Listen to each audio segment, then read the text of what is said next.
Chapter 13. When the Skin Begins to Tear. Part 2 of The House at the End of Sleep. From the Diary of Warren Somberdeep.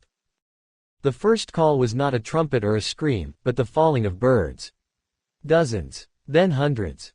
Across the coastlines and heartlands, sparrows and blackbirds and crows spiraled down mid-flight, as though they had flown into some invisible bruise in the air. Their tiny bodies struck rooftops, highways, and windshields with soft, sickening thuds. People paused in the streets, necks craning to the heavens, listening to the sky go quiet.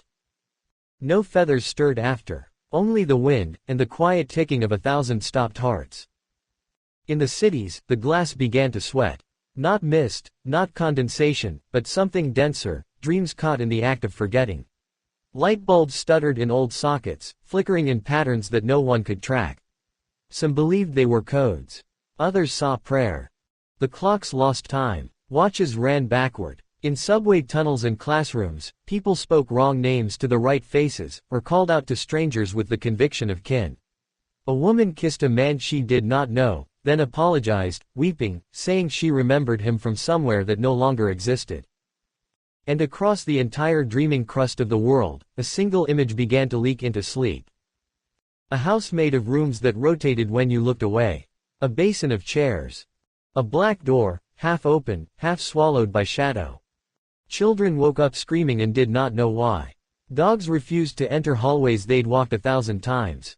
Machines recorded sounds no one had made. The world had begun to remember something it was not meant to survive. Far below, in the chamber Oren had opened, deeper than cellar, deeper than tomb, the darkness did not rush outward. It pulsed inward. It folded, pressed, and curled in upon itself until it condensed into a seed of will. The cradle of the hinge had not birthed a weapon. It had birthed a mirror. And the house, old as sleep, older than story, now had a face it could wear in the waking world. Oren sat in the center of a breathing room. The walls were slick with memory, and the ceiling dipped and rose like lungs at rest. Alone, but not. It's listening, he said aloud. But not to me. To itself. Above him, the house rearranged itself without ceremony. The east wing collapsed into the west, leaving the staircase intact. The nursery melted into the conservatory, where something unseen now sang in a pitch just below the edge of comprehension. Roots crept from the chimney like fingers returning from burial. The hearth exhaled not smoke, but something like smoke, soft and silver and warm with a hush that made thoughts unravel. A dream, yes, but not his.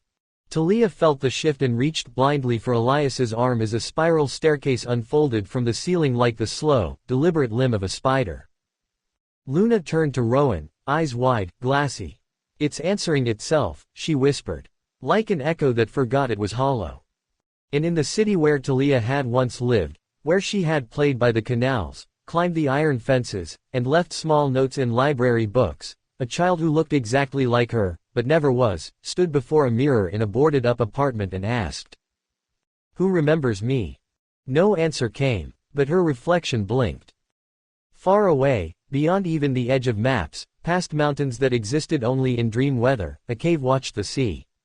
In its deepest throat, something blinked, not with eyes but with awareness. It stirred against stone. Hunger traced its way through roots and frost, threading upward like smoke in reverse. It had slept longer than cities. Longer than the line between night and day. Longer than language. But now it turned. It had felt the hinge crack. And it smiled. Not because it was ready. But because it knew the house no longer was. This was not a sequel. This was not a return. This was the second part. And not all who would enter the house were ever meant to leave. Nor are all who leave truly gone.